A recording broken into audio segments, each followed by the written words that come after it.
That's life. That's what all the people say. Where did you grow up? I was born in Badley Green, and then I moved to Stockton Brook, and I moved back to Badley Green, and then I moved to Milton for a little bit. Then I moved to Endon, and very posh. Just gonna say. That's when Dad had a bit of money, then lost all his money.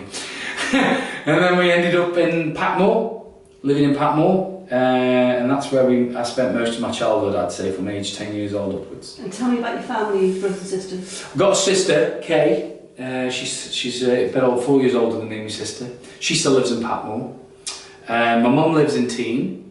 My dad unfortunately passed away when he was 58. Rubbish, no age.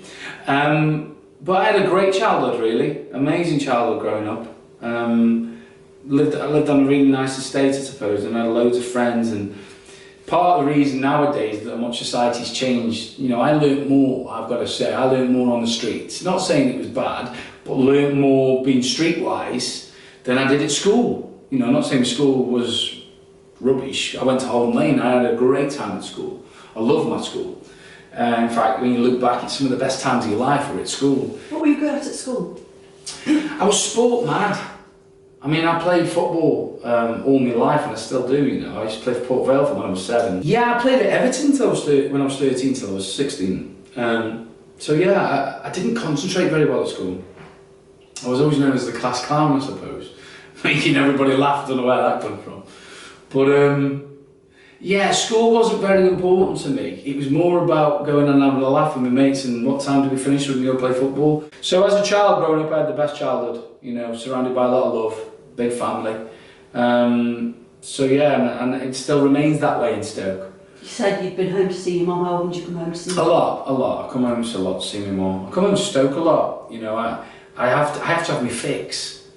I live in Swindon now, I live in, you know, in Wiltshire. Well, I actually live in a place called Royal Guthrum Bassett, I know, which has become very famous.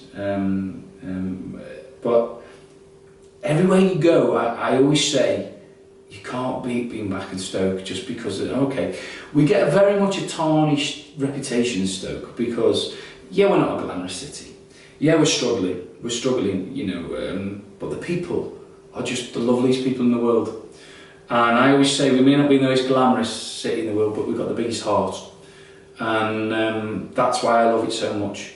Hence the reason why I come back every year, because there is no place like home.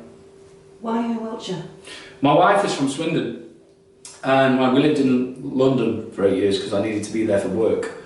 And then when my little boy was born, and Mickey was 3, I was always going on tour.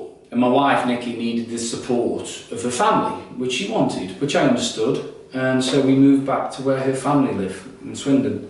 And it took me time, don't get me wrong, it did take me time to settle a little bit. I struggled at first. But now I'm settling. Do you notice the north-south divide? Oh, massively. Because I'd see week in, week out, because I'm touring all the time, so I see, I'm not saying they are really unpleasant people, but you can tell a big difference. You know, my wife couldn't believe it. When I first introduced her in Stoke, she came back, I'll never forget, and she was like, these people keep calling me Doc. I went, no, that means they like you. That's nice. It's not a bad thing.